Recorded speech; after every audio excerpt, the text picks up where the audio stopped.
and welcome to Have a Biscuit, Potter. In this episode, we talk about why it's not cool to take out your anger on someone else's child by giving them a pigtail. In the 4th chapter of Harry Potter and the Philosopher's Stone with the title The Keeper of the Keys.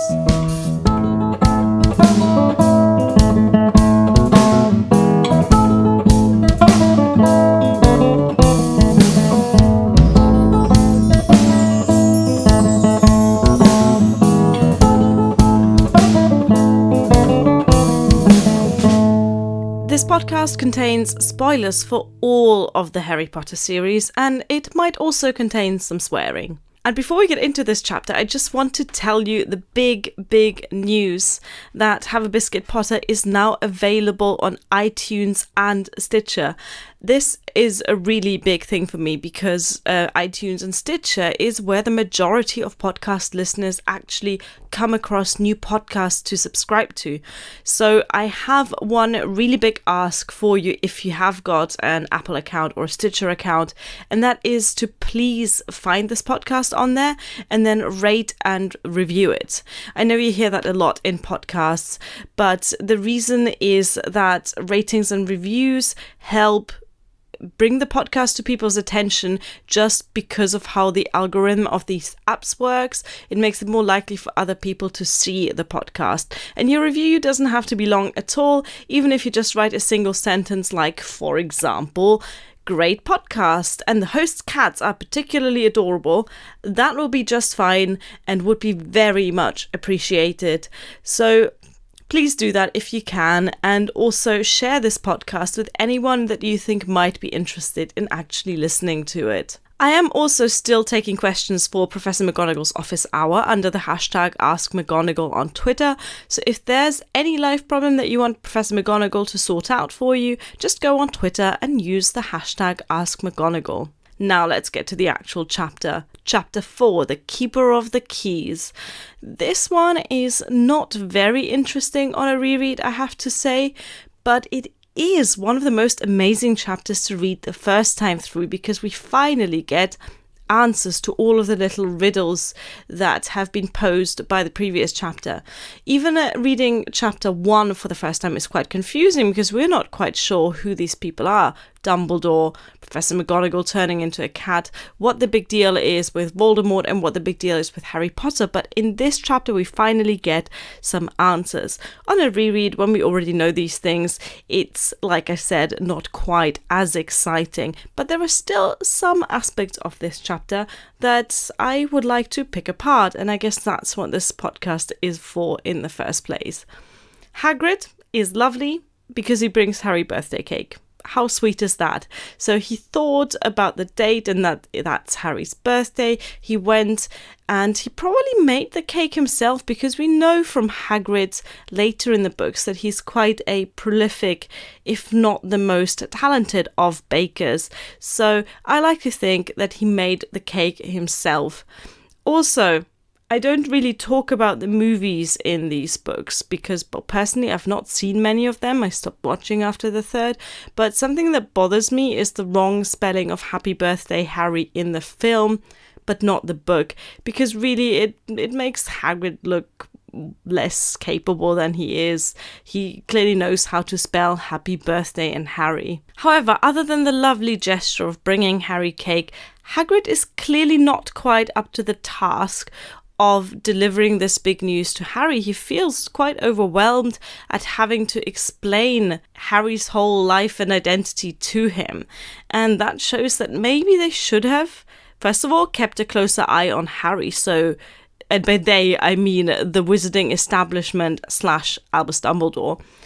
And maybe they should have noticed that Harry is not well informed on his whole wizarding family history, and they should have sent someone who's an actual teacher, like, for example, Professor McGonagall, because I think she probably would have done a better job of explaining all of that to Harry. Harry saying, "I can, do maths and stuff," is pretty adorable, and also pretty ironic, considering maths is not one of the subjects that's taught at Hogwarts. So Harry being able to do maths is pretty good for an 11-year-old, but soon that will be the level of mathematics skill that he is stuck at. Now, I'm not saying that high school maths is a particularly important part of my everyday life.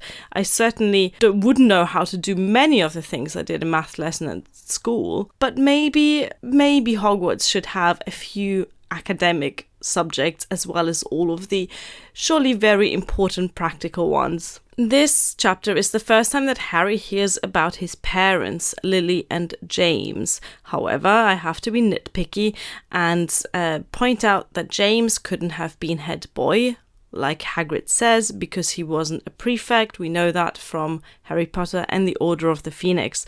So that's clearly something that J.K. Rowling hadn't quite planned out. And I'm not judging here. I mean, she's planned out more than most authors do at the beginning of a book series, but that is one of the tiny inconsistencies that we find in these books. Let's talk about identity. To Hagrid and then later to Harry, being a wizard doesn't just mean having magical abilities. It gives you an identity. It makes you part of not just a group of people, but really a whole society of people.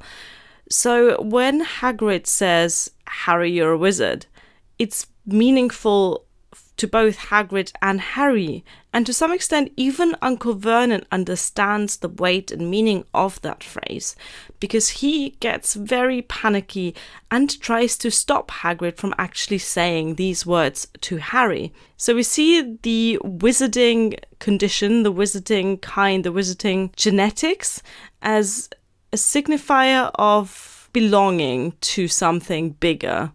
And Harry has always felt out of place at the Dursleys for the huge part because of how they have positioned him as other, even before talking to him about wizarding stuff and acknowledging that he is a wizard. So Harry's always been othered by the Dursleys, and that has given him this identity of not belonging from the start, from when he was a baby, really.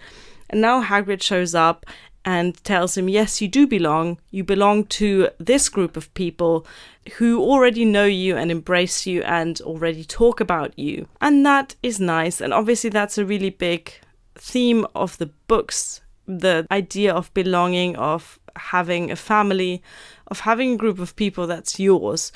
We later explore that through Hogwarts houses, for example, and how identity plays into that. But this is the first glance we get at that topic. Let's get nitpicky again for a moment. We also get our first instance of an owl delivering a note. In this case, it's Hagrid giving a note to Dumbledore. The note itself is quite sweet. It reads, "Dear Mr. Dumbledore, given Harry his letter, taking him to buy his things tomorrow. Weather's horrible. Hope you're well, Hagrid." I don't quite understand why he calls him Mr. Dumbledore in his letter when all other times we see Hagrid refer to him as Professor Dumbledore. But other than that, the thing I really want to nitpick is the owl. The way that the owl delivers the letter in this book differs from how it's described in subsequent books. In this scene, the owl takes the letter in its beak and then flies off, but usually we find that wizards and witches tie letters to the leg of the owl. This is entirely inconsequential and just something I noticed. So Harry becomes very angry at this point because that's when he realizes that the Dursleys knew about his identity. You knew, he says at them, and this is the first time we actually see Harry being angry. All of the other emotions that he's felt in this book so far have not been positive by any means, but it's mostly him being defiant, mostly him being afraid of the Dursleys, or trying to get out of their way, or just taking his fate and accepting that he just gets treated like that. But in this instant, Harry gets really angry. But that is then immediately trumped by Aunt Petunia's outburst. And that bit, to me, is the most interesting part of this whole chapter. She really lets out her bitterness and jealousy, and the words that she uses to describe her own family are really quite harsh. She says that both Harry and Lily were abnormal. Those are very, very harsh words, but they're clearly fueled by years of built-up negative emotions towards her sister. And it's really sad to see that that is how Petunia chooses to remember her sister, who we should remember is dead, and that she then projects this jealousy and bitterness onto Harry. And really, deep down, that is the reason why she has neglected him so much. Well, that and the fact that she's married to a violent and horrible man. Then we get the info dump bit of the chapter, and this is really just setting up Lord Voldemort, the ultimate baddie. Hagrid is catching us and Harry up on the main conflict of the series. Of course, he doesn't portray it like that. He doesn't say, Harry, you're in book 1. In 7 years' time, you'll have to fight this guy. But he does give us a bit of background about Lord Voldemort. However, he is very vague about what exactly made Voldemort a, quote, bad wizard, other than the fact that he kills people. And that makes it sound like he's more of a, let's say, a simple serial killer than what he actually is, which is the leader of a cultish extremist movement. Another bit of Harry Potter trivia here is we get some name drops for Voldemort's other victims, which, according to Hagrid, include the Pruitts, who are, by the way, Molly Weasley's brothers Fabian and Gideon, who are sort of mentioned a little bit in later books. And we also get mention of the Bones, who I assume are relatives of Susan Bones, who is in Harry's year at Hogwarts, but in Hufflepuff. Her aunt, Amelia Bones, who features in The Order of the Phoenix, is murdered at the start of the Half-Blood Prince. So I wonder which family members it is that Hagrid is referring to. Either way, it seems like Susan Bones has lost quite a few members of her family to the cause. So Hagrid tells Harry that he's a wizard, and Harry has a few doubts at the beginning. And the doubting is quite natural, but really he comes to believe that he is special very quickly. So Harry Potter's belief in Harry Potter is one of those character traits that makes him a natural fighter, a natural leader in later books. So someone goes and tells Harry, you're special, and Harry goes, yes, I knew that I'm special. And that kind of confidence is something that he carries throughout the books, most notably in the 5th, 6th and 7th books, when he really starts building himself up as the leader of the Resistance. But I guess a tiny bit of narcissism can't hurt, except that it does get Sirius Black killed, but let's not talk about that just yet. Hagrid. It's not cool to punish a child for something that his father has said. So Hagrid gets annoyed at Vernon Dursley insulting Albus Dumbledore and then proceeds to attempt to turn Dudley Dursley into a pig. There's so many things wrong with that. We have, of course, the fat shaming of Dudley Dursley again, which, Hagrid, it's not cool, and you're not exactly average sized either, so I don't get it. Secondly, you don't transform children into animals. And thirdly, don't transform children into animals because their dad insulted your boss. That's just not on. Though I don't blame Harry for not feeling particularly sympathetic towards Dudley. But Hagrid, as the adult, should have known better. And here we're already at the end of the chapter. We leave Harry to sleep under Hagrid's coat for the night, possibly with a pack. Is that the correct collective term? A pack, a colony, a group of dormice. So he's there sleeping under the coat, happy that he is special like he always thought he was, and happy that he's going to get away from the Dursleys, and we're all happy for him. Yeah, not a lot of meat in this chapter, not a lot to pick apart, but some interesting aspects, a bit of backstory, and some beautiful characterization of Aunt Petunia. She is clearly deeper and more interesting than we have so far assumed. Next week, we discuss Chapter 5, which is the longest chapter in this book, Diagon Alley, and that I'm very much looking forward to, because every time I read that chapter, I just want to go there and spend all my money. This week, there is not going to be a Hogwarts kitchen, because all they eat in this chapter is sausages, and sausages are just not that interesting to talk about. But I hope you join me next time when we discuss Diagon Alley. And remember that If McGonagall had shown up in this scene, she would have done a much better job at Hagrid, and she wouldn't have messed up the transfiguration of Dudley into a pig. In fact, she wouldn't have transfigured Dudley into a pig in the first place. But if she had attempted it, she would have succeeded. You can find me on social media on Twitter at twitter.com/haveabiscuitpod. That's haveabiscuitpod.